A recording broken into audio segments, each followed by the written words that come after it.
Plongerai sur ton sein avec la fougue du plus ardent de tes amants, du plus fidèle, Madagascar. Ton culte nous a saisis avec la puissance de cette mythe, île fabuleuse, Madagascar. Les premiers partis politiques étaient fondés sur le nationalisme. Un nationalisme en faveur de l'indépendance. Mais il existait tout de même quelques différences idéologiques. Certains considéraient que la Seconde Guerre mondiale avait été un signal pour la libération des colonies, tandis que d'autres pensaient qu'il n'était pas nécessaire de se détacher des grandes puissances mondiales. Comme bien des combattants pour l'indépendance, le Kenyan Jomo Kenyatta va souffrir des rigueurs de la prison coloniale. Publié à la fin des années 30, son livre à succès Au pied du mont Kenya glorifiait la société traditionnelle Kikuyu et dénonçait avec force la colonisation, celle notamment des hauts plateaux de la région de Nairobi. L'appropriation de ces terres fertiles par les colons débouche en 1952 sur l'insurrection des Mau Mau, qui va durer 4 ans et connaître un grand retentissement dans le monde.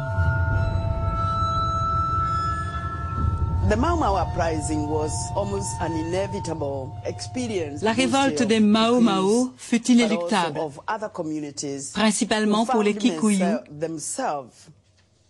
mais aussi pour d'autres communautés que l'on avait forcées à quitter les terres de leurs ancêtres pour s'installer dans des régions éloignées. De plus, à l'issue de la Seconde Guerre mondiale, les gens se sont rendus compte que les soldats britanniques recevaient de grands lopins de terre à titre de récompense, tandis que la plupart des soldats africains ne recevaient aucune récompense, même pas un mot de félicitations.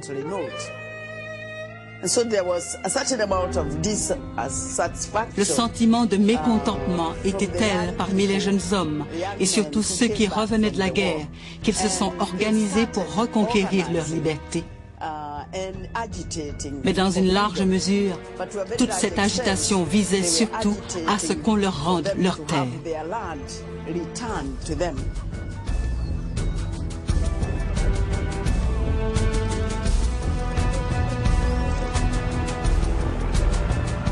Pour juguler la révolte des Mau Mau, dépeints comme de véritables brutes sanguinaires, les Britanniques emploient les grands moyens.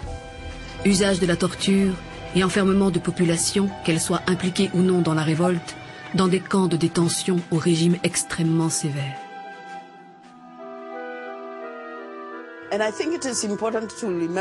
Il est important de se rappeler que la communauté Kikuyu a fini par se diviser en deux.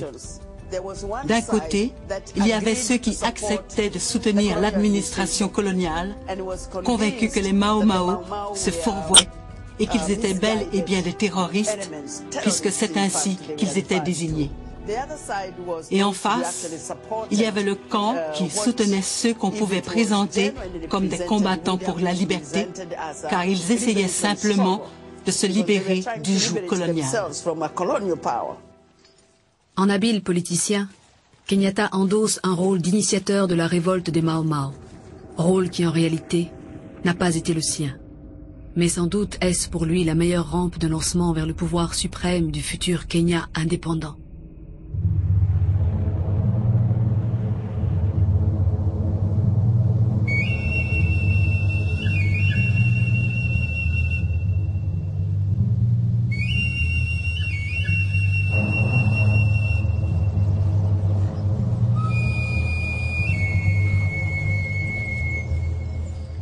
À la même époque, alors que la guerre d'Indochine s'achève par la défaite de la France, éclate la guerre d'Algérie. Comme en Indochine, les soldats noirs recrutés de force ou engagés volontaires sont en nombre du côté français. Cet exemple algérien, de nombreux mouvements d'émancipation dans toute l'Afrique s'en inspireront. Et une fois indépendante, l'Algérie deviendra une place forte du mouvement tiers-mondiste. Autre influence, celle de Gamal Abdel Nasser, le chef de l'État égyptien, qui avait déjà fait un geste de grande portée, la nationalisation du canal de Suez.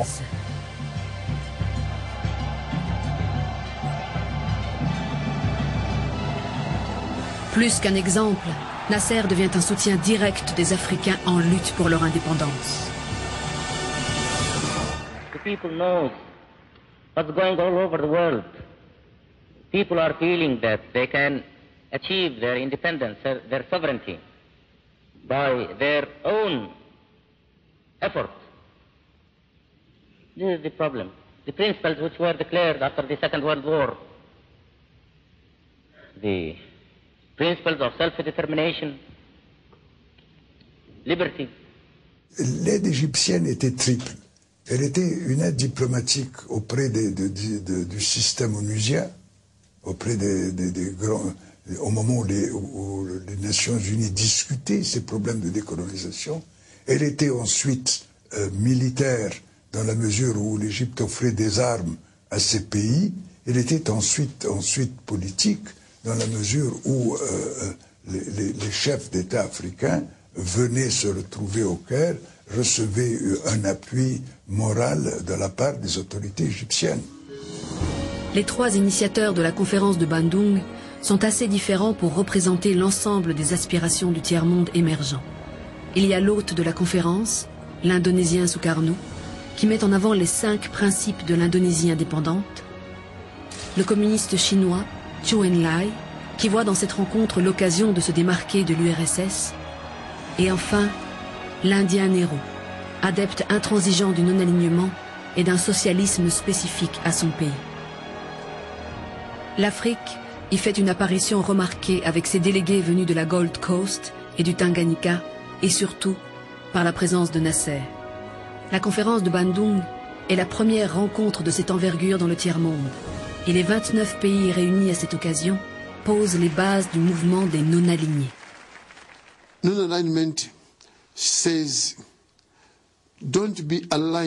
principe du non-alignement, c'est de ne pas se soumettre aux puissances qui divisent le genre humain.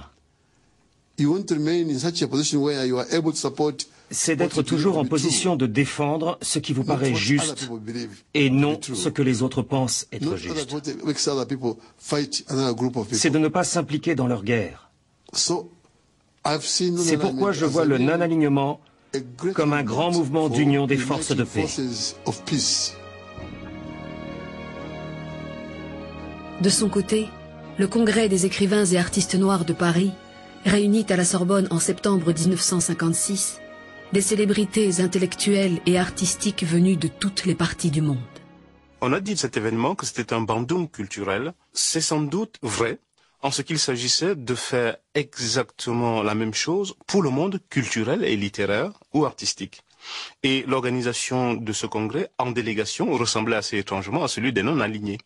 Le respect des pays alors que ceux-ci ne sont pas encore indépendants. La première indépendance, c'est celle du Ghana qui n'intervient qu'un an plus tard, en 1957, le montre très bien.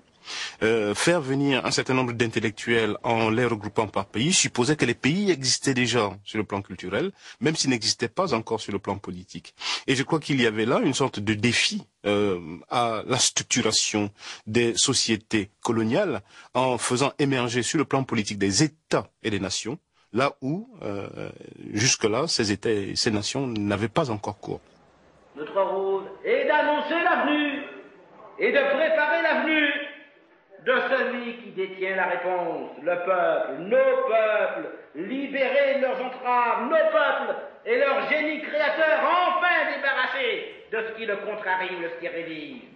Nous sommes là pour dire et pour réclamer, donner la parole au peuple noir, laisser entrer les peuples noirs sur la grande scène de l'histoire.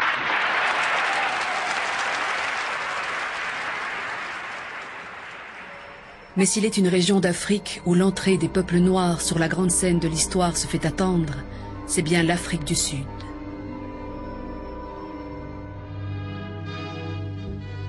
Ik is een Afrikaner. Mijn verhaal is het verhaal van een nieuwe volk, met een nieuwe taal. Les élections de 1948 voient le succès du Parti national, derrière lequel s'est rangée la communauté africanaire. Ce parti, fort de sa victoire, va donner à la ségrégation son visage institutionnel, l'apartheid. It passes a number of Un certain nombre de lois importantes sont adoptées, mais ce ne sont pas encore les lois extrêmes du futur apartheid. En fait, on renforce par touche les lois ségrégationnistes déjà existantes. Cela n'est pas surprenant puisque l'exode rural des Noirs a nui davantage aux agriculteurs afrikaners qu'aux anglophones blancs.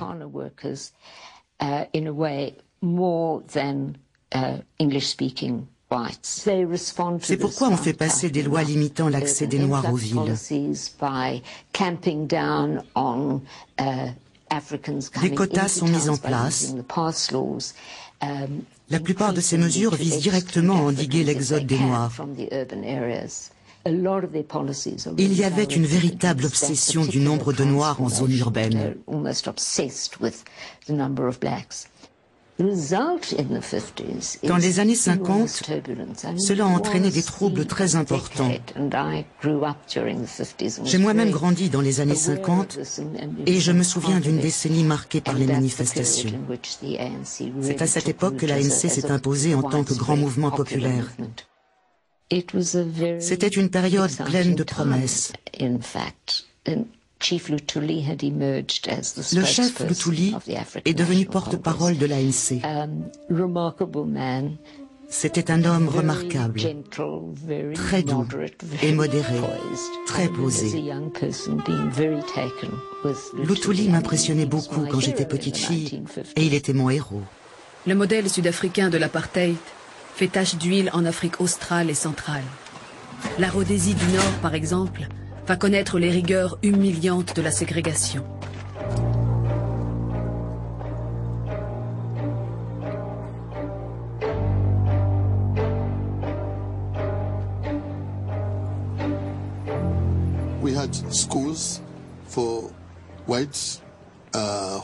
Il y avait des écoles pour blancs, des hôpitaux pour blancs et même des magasins réservés aux blancs. Pour acheter quelque chose, vous deviez le faire par une lucarne, tandis que les blancs pouvaient entrer dans le magasin. Voilà contre quoi j'ai lutté. Un jour, j'ai voulu leur donner une leçon. Je suis allé dans un magasin et j'ai demandé à acheter une bicyclette. Ils m'ont dit: d'accord, vous n'avez qu'à payer et on vous la donne. Mais ils voulaient la faire passer par la porte. Et j'ai dit: non, faites-la passer par la lucarne. C'est comme ça que je récupère mes achats, ma nourriture, mes médicaments. Je récupère tout par la lucarne.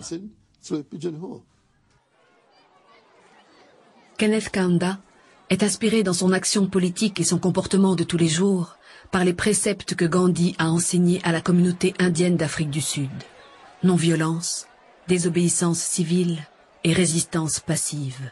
C'est ainsi que Kaunda pourra affronter les geôles du colonisateur britannique, ce qui lui vaudra le surnom de Gandhi africain. Je suis allé plusieurs fois en prison. Et voilà comment, par exemple, j'ai arrêté de boire du thé. J'aimais beaucoup le thé. Mais je savais qu'on allait m'emprisonner car je défiais les lois injustes de l'apartheid. Je me suis dit qu'en prison, je ne pourrais pas boire de thé. Et cela risquait d'affecter ma détermination à lutter pour l'indépendance. Alors, j'ai arrêté d'en boire avant d'aller en prison. Le 23 juillet 1953, j'en ai bu 6 tasses d'affilée. Et puis, c'était fini. C'est la dernière fois que j'ai bu du thé.